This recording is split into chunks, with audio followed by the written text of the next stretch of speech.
Hi, this is Amanda with Preparing Arts at Home, and today I thought I would do a quick video about our curriculum that we used this past school year, kind of like an end of the year recap, I guess. We do use Heart of Dakota for our kids. We have a couple modifications for different subjects, different than like what they recommend, but I thought I would show you that today. So here we go. Okay, so for my younger one, we have two that are school aged right now. We have this past school year we had a preschooler and a preschooler and first grader. So with Heart of Dakota, these are the teacher's guides. This is for preschool. So I guess I'll start with that one. Like I said, this is the preschool guide. It's Little Hands to Heaven. And if you open it up, I know there's other reviews for Heart of Dakota on YouTube I've seen, so I won't go into great detail, I guess, but each day there is, for preschool there's just one page, one side of the page. You have different unit numbers, and then 5 days each week. So like over here is unit 15, day 1. So these are the different subjects you would do. Each block is a different subject or topic. And for preschool, obviously, there's not a whole lot of different things, but you do a finger play, and I love the finger plays. My second daughter, who was using this year, she learned to identify her letters and the letter sounds by that, because they have a little finger play poem or song that they do that helps them to remember the different letter sounds. So it's really great. It was really helpful for her to learn her letters and sounds. They also they have like letter activity you can do, and that will be different stuff, like hands-on type activities. That's one reason Heart of Dakota is so great. There's a lot of hands-on activities if you have a kinesthetic learner, and a lot of music and songs that that's helpful for auditory learners and so forth. But they have the Bible story box, and in this box they give you options of which Bible story books you would like to use. You can either use like your own Bible or a child's first Bible, and we have used the New Bible and Pictures for Little Eyes by Kenneth Taylor, and so we used Heart of Dakota for our first daughter as well for preschool. I did change things up a little bit from when I did it with her to doing it now with my second daughter. But we used this for the Bible stories, and she loved it. She just loves, she's a visual learner, so she really loves looking at all the pictures and the colors. And so they have the story and some little retention questions. And it was really great to see her grow throughout the year, because at the beginning of the year, I would read her the story, and she couldn't necessarily answer the questions for me very well. But by the end of the year, she was able to. So I could tell that her retention was growing and her comprehension, and that was really exciting for me as her mom to see. Also, they have like a math activity block, and we didn't necessarily do that. She can count objects and things. But so I'll show you here in just a second some additional things I did besides just the guide, using the things that the guide recommends. But also there was corresponding music that went along with the Bible story, and that is Focus on the Families, and my light's moving, the Singing Bible. And so this is a 4-disc CD, and so they use it throughout the whole school year. Like this lesson doesn't have any music, but the further back you go, it tells you what disc and track to use and the song title, and the songs go along with the Bible story. So you've got your finger play and your Bible story and your music. Those are the 3 things that I did mostly. There was a Bible activity page. She's got a page called Count on Me, where you can clip from like newspapers. It will tell you find 5 suitcases in newspapers, and so the kids are supposed to identify that and then paste it onto a paper. And it's teaching them how to count objects and recognize their numbers and stuff. Also, each unit, which is a week, has a page called Copy or Hide and Seek. So you can copy it from the book if you want. I never did the copy. I would just turn to this page of the book and, show my daughter, this is big E, this is little e, and we would trace it. And then I would go up to the different lines and ask her to identify, do you see any E's in this line? Do you see any letter E's in this line? And so she really enjoyed that too. And so they did this once a week, the hide and seek page. So, let me see if there's anything else in here. Oh, also, each week, once a week, they did a devotional activity. And so you can either use Big Thoughts for Little People by Kenneth Taylor, or my ABC Bible verses. And they have something called Teach Them to Your Children. I never used that. I'm not sure which book that's from. I don't recognize that one. But the book that we have for the devotional activity is my ABC Bible verses by Susan Hunt. And so I use this for my first daughter and then once again for my second daughter. So that's the great thing about Heart of Dakota as well, is anything that's not consumable, you get to just reuse every year for your kids. So it's cheaper then. But this went along with the curriculum by, say, like for this week, letter I. So the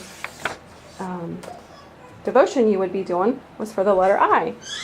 And so that helped to reinforce the letter, because this is the devotion for letter I. So we would say there's letter I, and then you go up here and there's the scripture, and it starts with letter I, and then it has a devotion and it focuses around these two little kids, their brother and sister, and it's always got like a really good a lesson. Like there's like a kind of a conundrum at the beginning of the lesson or the devotion, and then they talk to their dad and mom throughout the lesson and learn some sort of character building lesson or biblical lesson. So it's really cute. It's about the brother and sister, Missy and Bill, and each day is a different letter, and so you do this once a week. So with Heart of Dakota's preschool, basically, to sum up, each week you're focusing on one letter. And then I think it's every fourth week you are reviewing some letters that you have gone over. Let me see. Excuse the noise of one of my little ones in the background. Yeah. So the first 4 units are you're learning letters A through D, and then unit 5 you're reviewing. So yeah, every 4 units or every 5 units you will review the previous letters that you have learned. And so and the finger play also goes along with that. The finger play for that 5th week where you're reviewing, it has a little poem that reviews each letter. So you do the motion that you did for learning letter A and the motion that you did for learning letter B and C and so forth. You do that in this little poem, so that by the end of the year you are learning, or you're reviewing every single letter of the alphabet. Yeah, so the preschool guide has, if you can see, unit 33, so it's got 33 weeks in it. And so by the end of the units in the school year, Hezekiah, no. You are learning or reviewing every single letter of the whole alphabet. So that's really great too, to get to see how your children have really picked up on learning all the letters, to recognize the letters and to recognize the letter sounds. And it's really cute, the little motions that they make for each letter. I really enjoyed seeing that. Our favorite one, mine and my husband's, was letter J, because it's joyfully. And so our little girl, when she would do that, was really cute. But so this is what's included in the curriculum for Heart of Dakota Preschool, is the teacher guide and my ABC Bible verses for your devotion, and the new Bible and picture for little eyes. And like I said, there's options. You can pick a different Bible story book, and you can also pick a different devotional book. And then for the whole curriculum, it doesn't matter what devotion or Bible story book you pick, you get the Singing Bible. So that's that. And the things that I added on this school year for my second daughter would be up here. Let's see. So for recognizing numbers, I noticed that she was having some trouble recognizing numbers. She has no trouble counting objects, but to see a number 2 and say, okay, what number is this? She couldn't remember what it was. And so more than halfway through the school year, I got this. This is part of the Rod and Staff ABC series. And so each different letter is a different book. And so like the Adventures with Books is learning colors and shapes. And then you have the Bible Pictures to Color, which is it's like a coloring book that accompanies the Bible story book they have. And then they have C, which is counting with numbers, and so they're learning numbers 1 through 10. So that's the one that I got for my second daughter for her numbers, because that's what she was having trouble with. And then they have D, which is Do It Carefully, which is writing letters and hearing sounds. E is Everywhere We Go, which is basically a review of all of these other books. And then the last one is Finding the Answers, which is using thinking skills. And the way I was actually introduced to this series, the Rod and Staff ABC series, is because in Heart of Dakota, in the Little Hearts for His Glory book, they do the Do It Carefully and the Finding the Answers book. So I had already done that in kindergarten with my oldest daughter, and they have more now. They go on to like G and I guess like 6 more letters after G, going on eagerly, which I'll talk about that here in just a second when I do the first grade. But anyway, this was for preschool. This was for numbers for my second daughter. And this has been so helpful to her.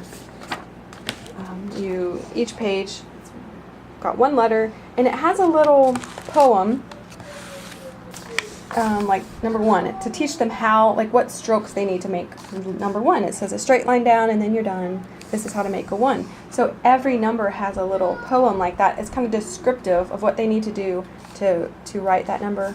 And then they have practice writing the number down here and counting objects. So it's 1 bunny and then you write the number 1. And then they have other activity pages over here. And then there's like number 2, and so you say 2, 1, 2 tulips, and practice writing number 2 and some activities, and 3, and so forth. And so this goes all the way up to number 10.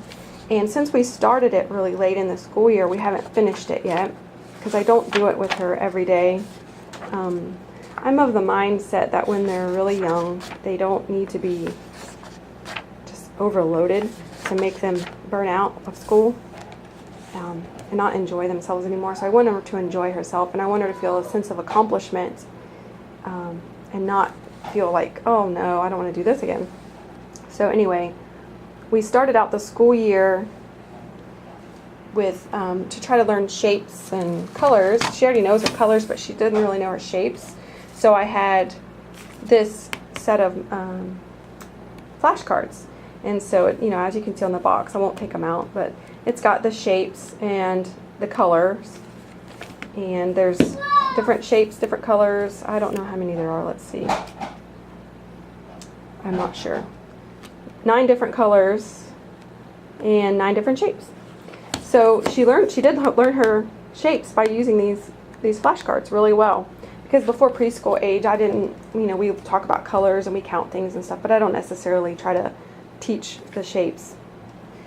So that worked great for her colors and shapes. And then we have, I forgot to show this. So in the Heart of Dakota curriculum with the finger play, we used these little flashcards. And I got these from a different workbook, and I cut them out. They are on cardstock, so they were a lot heavier duty than in the guide up here in the very back in the appendix. She's got some flashcards in there, but it's on paper. So I'm thinking about maybe when my next 3rd child goes through that book, thinking about cutting those out and then taking them down to Office Depot and having them laminated, because the ones in the guide have the big letter and the little letter, and so that would be helpful for letting them identify their small letters as well. These just have the capital letter, and then I wrote on the top the little clue to help us to remember what the motion was for each letter. And the motions really help them to remember the sound that each letter makes. So with my daughter, at the very end of the school year when we were reviewing the letters, if there was a letter that she was stuck on and couldn't remember the sound it made, all I would have to do was the motion, and then she would remember. And so it's obviously really helping her. She might be a kinesthetic learner too a little bit, I'm not sure, but so that was helpful there with helping her learn her letter recognition and letter sounds. So you do need the flashcards, but like I said, they are provided in the appendix of the guide if you want to cut those out and laminate them or whatnot.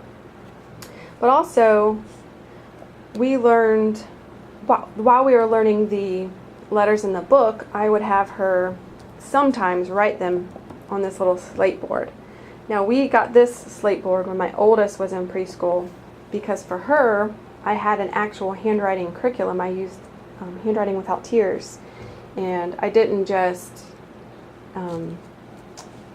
use the letters from the guide. I didn't follow that. She does that in chronological order or letter order. I don't know if that's considered chronological, but A, B, C, D, the whole letter order. And so with Handwriting Without Tears, they learn the stroke orders, like whatever letter, what strokes you learn first, and so what letters contain those strokes. So they learn like letter E and F first and H, those straight line strokes. And so anyway, with my oldest daughter in preschool, we did Handwriting Without Tears, and we had this little slate board and the little pieces of chalk. And so she would learn to write her letter first by practicing on the slate board because it offered more friction, so it helped them when they're young to be able to have better control. And so I ended up switching from Handwriting Without Tears to use as a handwriting curriculum this year with my oldest daughter, which I will explain in a minute. And so we did not use that then we did not use the Handwriting Without Tears for my second daughter. But I really liked the slate board because I liked the idea of her writing with the chalk first to help her. And so as we would learn the letters with the guide, we would practice writing them on here, and she really did well. So she enjoyed that as well. Okay, so that is Preschool with Heart of Dakota. And then over here for first grade, let me move some of my stuff out of the way here. We use the Little Hearts for His Glory guide. Now with Heart of Dakota, they have a total of 13 guides. So some people use this guide for kindergarten, and if you can see it, it says it's for ages 5 to 7. And so since there are only 13 guides, I decided that I did not want to use this for kindergarten, because then when we get up to 8th grade, you're either going to not have a guide to use in 8th grade, or you'll have to use like the first history guide for 8th grade. I don't know, it just, because there's only 13 guides and 14 years of school, if you include preschool, there's going to be a missing guide somewhere. And I know Heart of Dakota's website, if you don't know this, they have a message board on there, which is great. It's very, very informative and very helpful if you have questions. I've really enjoyed if I've had a question, going on there and asking it and getting lots of answers really quick. So that's really great. But anyway, so I did not use this guide for kindergarten. I chose to go ahead and use this for first grade and just kind of put together my own kindergarten curriculum. And really, I didn't do it on my own so much, because since this guide can be used for kindergarten or first grade, I basically just took the books that she uses for kindergarten, and I used those on my own for kindergarten for my oldest. And then I used the first grade options in the Little Hearts for His Glory book.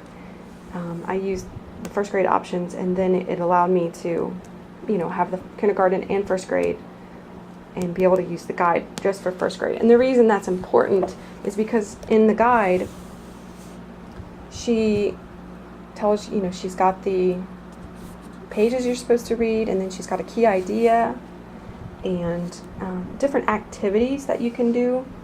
And so I thought that would be more important to use for my first grader than my kindergarten necessarily, just because she's older in first grade. But starting with the first grade, or I shouldn't say first grade, starting with the Little Hearts for His Glory guide, which we chose to use for first grade, each day is 2 pages. So Unit 22, Day 1 on that side and on this side. And this guide, I believe, has, 34 units. So the preschool guide only had 33, and starting with this one, they have 34. And I don't know if they end up having more units as they get older. I'm not really sure. I think maybe they do, if I remember correctly, but I'm not quite sure. But anyway, so for first grade, each box, once again, is a different subject or topic. So you have on this side of the page, you have the learning through history, and then on this side is learning the basics. And I'm pretty sure that it stays like that through all of the guides, all the way up through high school. Like, it's a very Heart of Dakota is a literature-based curriculum, and also it's really heavy on history, which I love. I love history, and I think it's a lot of fun, and it's his story. It gives you all kinds of I don't know, I think it makes for a really rich education. So I'm really excited to continue using Heart of Dakota as we go. But here for first grade, the reading about history, let me see. So you use several different books. So at the beginning of the school year, you use another Bible storybook. And once again, you can choose different options. You can use this one, the Family Time Bible by Kenneth Taylor. And then there's another one, and I don't remember the name of it because we didn't use it. But once again, there are options. So you start out using this, and then you also use these 2 books for history. The History for Little Pilgrims from Christian Liberty Press, and the History Stories for Children. And I think, that's Christian Liberty Press as well. And so I have the older, I think I have like the first edition of the guide, which was 2003 or 4. And it has worked well for us because we have the older edition of the History Stories for Children, and the pages match up perfectly well. She tells you what page numbers to read, so that's been perfectly fine for History for Little Pilgrims and History Stories for Children and the Family Time Bible. We didn't have any problem with any of that. So for science, and I just realized I did not bring the science book up or my handwriting book. So let me pause this and go get that really quick.